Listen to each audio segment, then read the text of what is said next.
Hello and welcome to the Face of Pro-Life. Today I'm speaking with Bill O'Brien, the Vice President of Connecticut Right to Life. Thank you for joining us again today, Bill. Glad to be here. Thank you. So you always have your finger on the pulse of the legislature in Connecticut and federally. Could you give us a little bit of idea of what we can expect from the current legislature in Connecticut?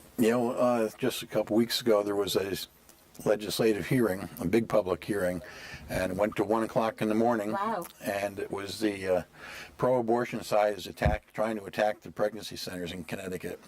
So it started in Hartford, where Right. the city council had passed a ordinance, like basically to regulate. Right, last year. Yeah. Okay. So now they want to spread it to the rest of the state. Right. Mm-hmm. So what does this one entail? Well, this one's they're charging false advertising by pregnancy centers. Now, this is the side that talks about product conception, Right. And they try to avoid telling the woman about that it's a baby, which in 1827 Connecticut law said it was. So. Talking about being deceptive, Right, and of right. course Planned Parenthood has nothing to do with parenthood other than to try to end it, but they're charging that the pro-life pregnancy centers are committing fraud and bringing people in under false pretenses. So that they have to have a law now, which wouldn't just allow someone to make a complaint to the Consumer Protection Agency, Yeah. but to the Attorney General's office, and so then Have they had any complaints from a client? as far as I know, there's no registered complaints. In the hearing, they talked a couple from the other side mentioned about complaints that they personally had, but they weren't even from Connecticut. They were somewhere else, and some other pregnancy center, so-called pregnancy center. But they're challenging anything. Birthright, I think their slogan, they're challenging that, which... Wait, what is the birthright? You mean just birthright? Not birthright, but I think their slogan, I can't think of it right now, but I mean, it's, you're protecting, just saying that we're going to protect your child, whatever it is, they're nuts. Yeah, They're really yeah. nuts. But it's basically like they don't like the competition. So it'd be like Burger King saying that, we want you to pass a bill to regulate McDonald's because, we don't like them taking all of our customers. Right. At one time in Connecticut, there were more than 20,000 abortions a year. Wow. Now it's around 10,000 and continuing to drop. So, that's why several abortion clinics have closed up in Connecticut over the last few years. So, they're feeling the pinch financially, and they're trying to do anything that they can. There's 18 abortion clinics in Connecticut right now. There's about 25 or so pro-life pregnancy centers, so we now outnumber them by almost half. They're trying to knock us out, basically. I mean, if the state were able to come after a pregnancy center for whatever kind of specious claim that someone makes to the Attorney General's office, that could kill them. Right. Well, I mean, what types of claims are they making, and who could make it? Just like, could a abortion clinic make the claim, or does it have to be an actual customer or client? No, I think it could be anybody. I mean, they look at the websites and they see what the pregnancy centers say, and they challenge everything. They've always challenged everything. They always challenge just about every pro-life legislation across the country. They take them to court no matter what grounds that they might have. They just challenge everything, and they challenge. There's now an abortion pill reversal.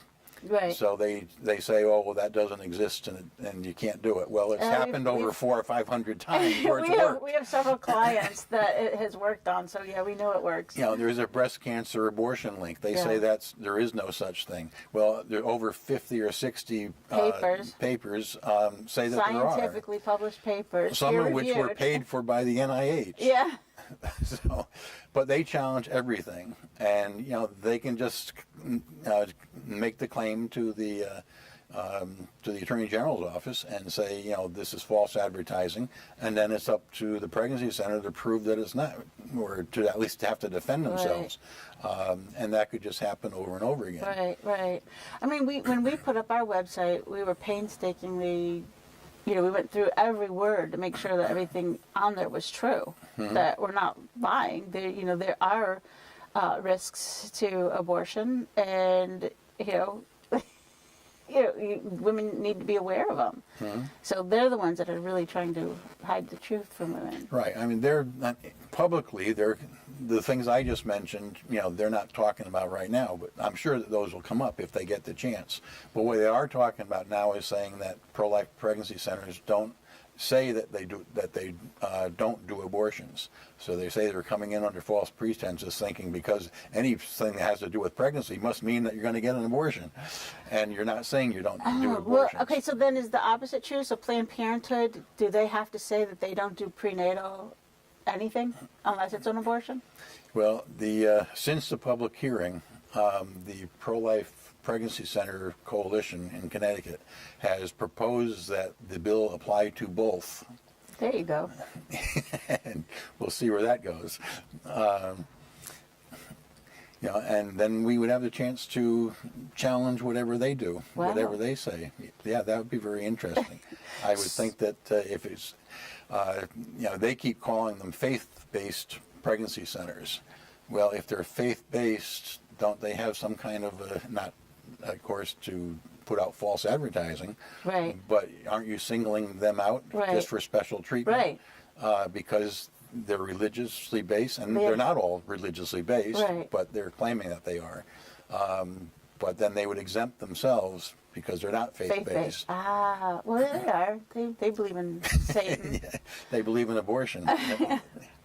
So, how was the hearing? How well attended was it? I mean, were both sides allowed to speak? You know, what happened? Of course, they had I don't know how many bills, maybe 17 or 18 bills, and they went in order, and this was the last bill on the list. So they didn't actually get to speak. Now, I was out of town. I was down near D.C., but it's on CTN, the Connecticut legislative channel, so I was able to watch most of it. And when I tuned in, it was already evening, so I think they probably started on this bill around 6 o'clock or so, and it went on until 1 o'clock in the morning. Wow! And I would say we outnumbered them by quite a substantial amount, probably 2 or 3 to 1. But do you think they even take that into consideration, or do they even know? Well, I mean, the legislators that are there, they know, and I'm sure word gets around. But the other side, we have a Democratic legislature which is pretty much all pro-abortion, and even in Connecticut, a number of Republicans in the legislature are pro-abortion as well. So, there were a few that seen the legislators that who are pro-choice, but they were sort of siding with or at least giving a fair chance to the pregnancy centers. I know at least one, from the Waterbury area. She, asked a number of questions on both sides, and I know that though she's pro-choice, I know she has gone to the pregnancy centers in that area to see for herself, what they do. Right. And when you go in there and you see that, number one, they're giving away everything for free. Right. And Planned Parenthood charges for everything. For everything. And you see a room full of stuff, baby stuff and maternity stuff and things that they're going to give away for free, and baby furniture and car seats and all that. Diapers. And diapers and so on, clothes. And you're seeing what the pregnancy centers are actually doing. And they do talk about abortion. They just don't recommend it, and they don't refer for it. Right. But they explain what it is. They explain all your options. And so they do the education. Of course, the other side says, well, for an abortion, you got to get in there quick and get it done early, because the longer you wait, the more the woman thinks about it. The longer you wait, supposedly, the more difficult it could be, or maybe even dangerous. But they don't seem to think that the woman should go in with informed choice and actually look at the alternatives and take at least that amount of time to think it through and find out all of our This is options. life And instead of just ending. being given one option, Right. how are you pro-choice if you only have one choice?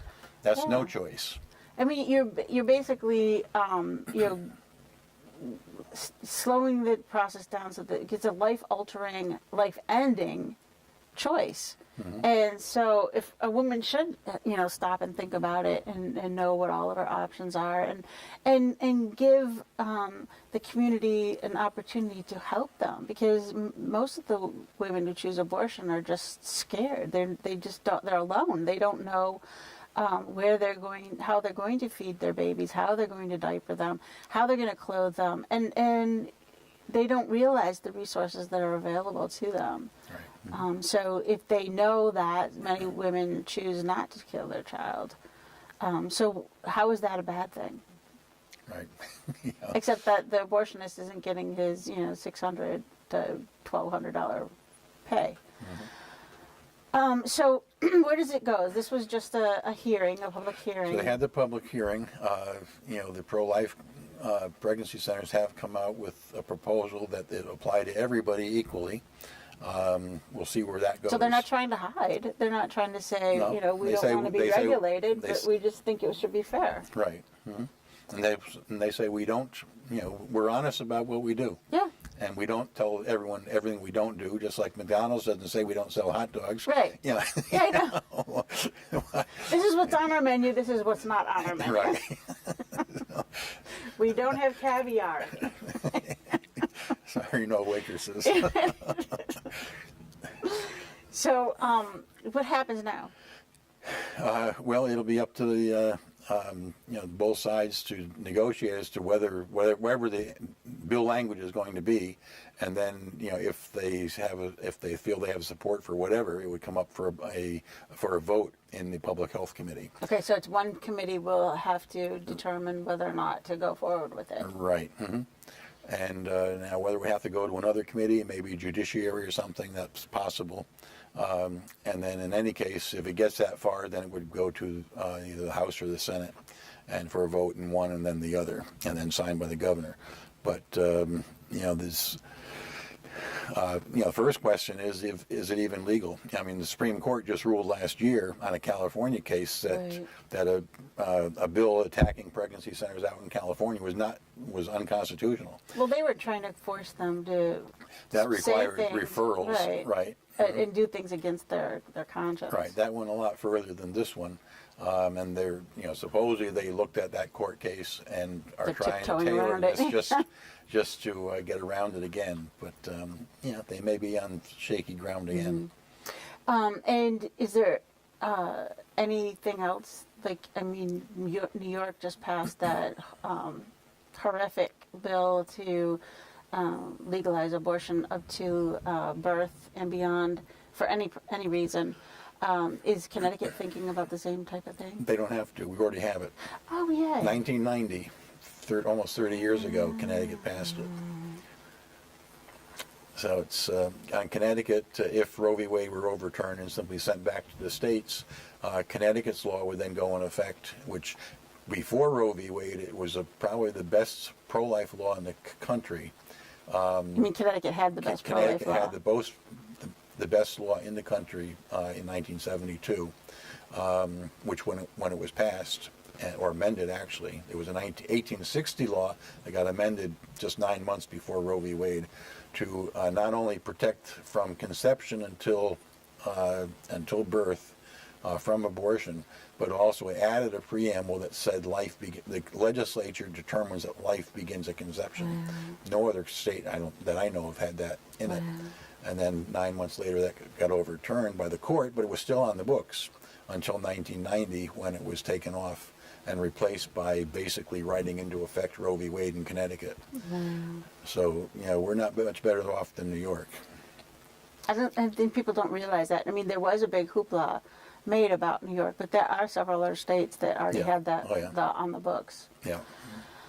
So They're just making it more public.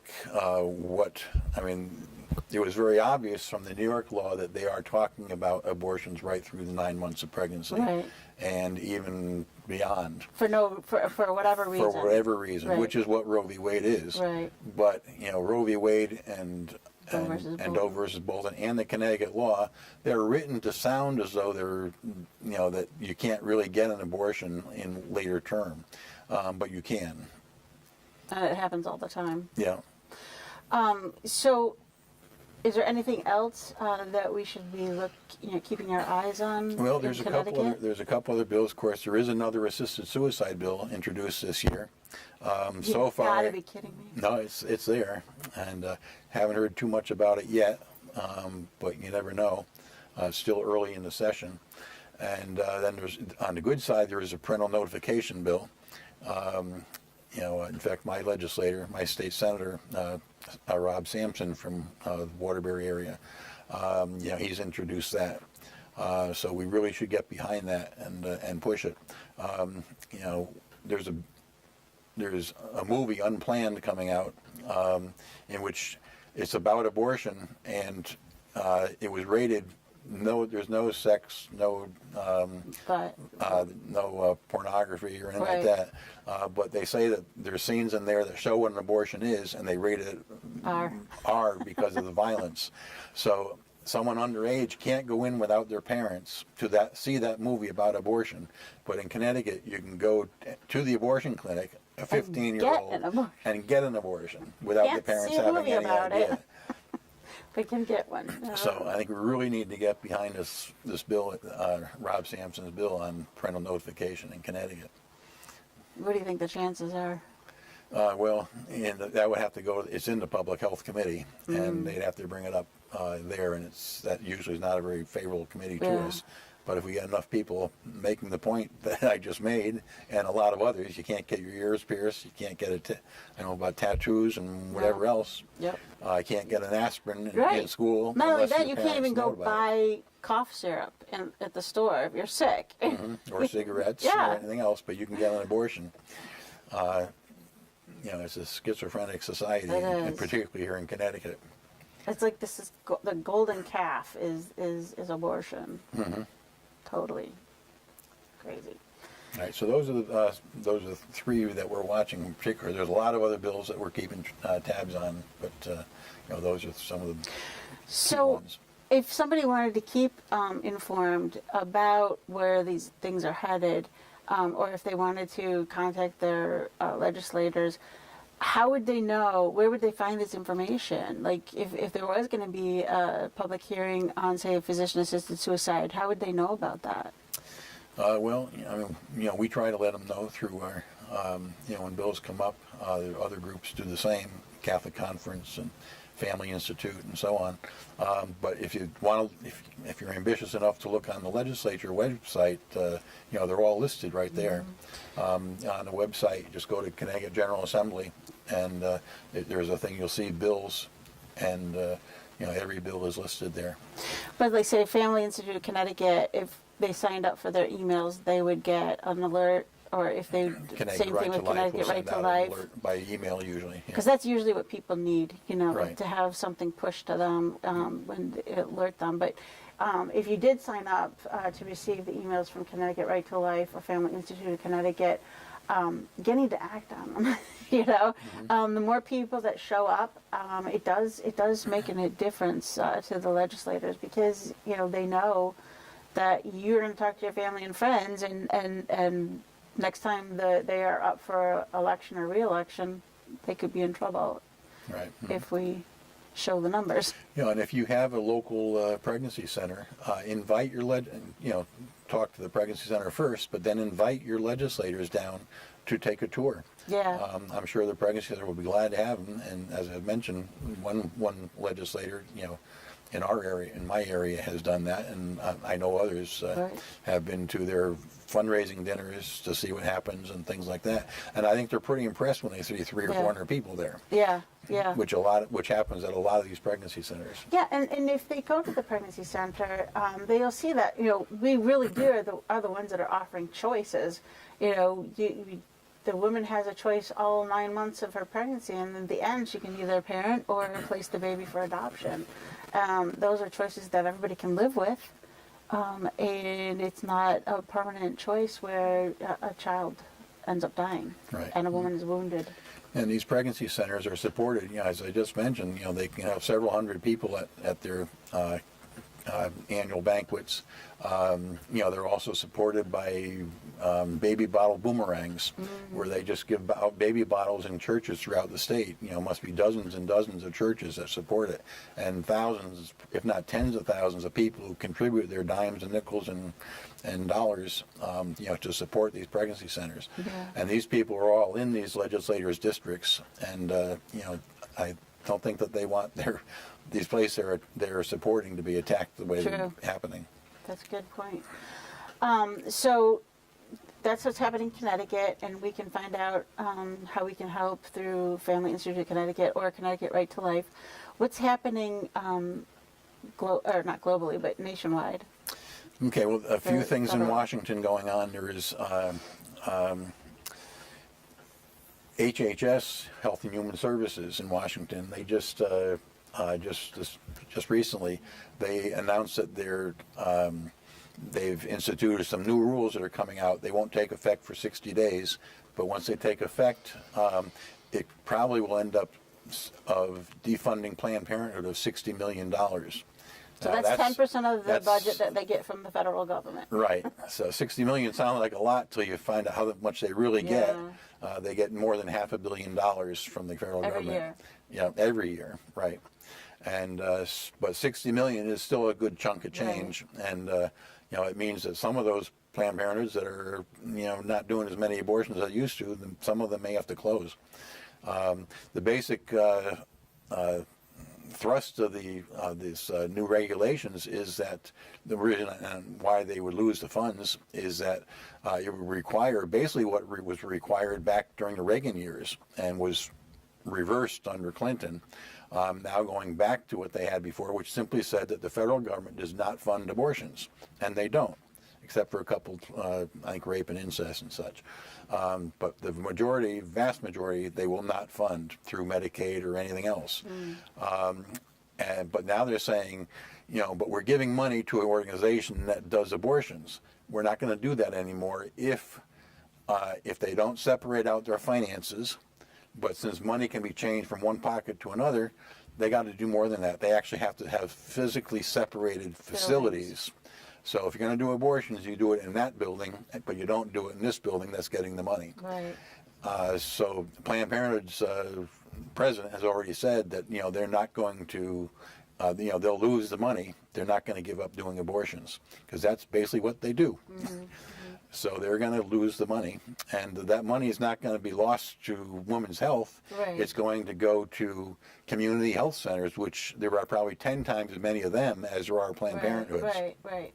So what my question is then, the $600 million, that's federal dollars going to places, Planned Parenthood specifically, that does do abortions. Why can't we tap that? I mean, how is that different? Well, you got, number one, you got federal funds, and you also have state funds. Right. A number of states have already tried to defund Planned Parenthood. Some have successfully done it. Others have been challenged by Planned Parenthood, and they've gotten into the courts, and some of the courts reversed it. Connecticut, under Medicaid, again, the federal government will not pay for abortions. In Connecticut has picked up, it's a federal state share in Medicaid for people who don't are poor. So a few years ago, Connecticut said, okay, then we'll pick up the other half since the federal government won't pay for it. We'll pay for the whole abortion instead of 50-50. We'll pay the whole thing, but that's because Connecticut has a lot of money, you understand. So. He's joking because Connecticut doesn't have any money. They have to make $1 billion in tolls and $1 billion in raising your taxes so you can fund abortions. Yes, they can find the money for abortions. Yeah, but they can't find money to keep the rest areas open on Sunday or after 2:30 in the afternoon. Now that other money that goes to Planned Parenthood, that can be going for birth control and things like that, but it can't go for abortion. So they're still going to be getting those funds as long as they keep, their facilities separate. So But they do have some not gonna satellite facilities. like here in Connecticut, I think they have change that. 17 or 18 locations. One in Ansonia closed down a couple of years ago. But they have 3 locations in Connecticut where they actually do surgical abortions. All the other ones probably only do medical abortions. Right. They'll give out pills and you take it over 2 or 3 days. But now they're not going to, so they're still going to do that. And so they're not going to be able to get those funds there. Right. So if they want to still get funds for family planning, they're going to have to set up other buildings. I get it. So there are things going on in the federal government that do give us some hope, being in this bleak state of ours. Right. President Trump has been very, very pro-life. Even coming to the, not coming to the March for Life, but at least speaking at the March for Life 2 years in a row. So there are some things going on, and you'll have to come back and tell us a little bit more about the good things happening down in Washington, because we've run out of time. Okay. Thanks so much for coming and for keeping your fingers on the pulse of the legislature in Connecticut. Thank you for joining us today. We hope you talk to your family and friends about the things that you learned here on the Face of Pro-Life. Talk to your legislators if you ever get an opportunity. Tell them you're pro-life and that you would like them to serve you and represent you in the state legislature. And we will hope that when you look in the mirror the next time, you realize yours too is the face of pro-life. Please join us again next time.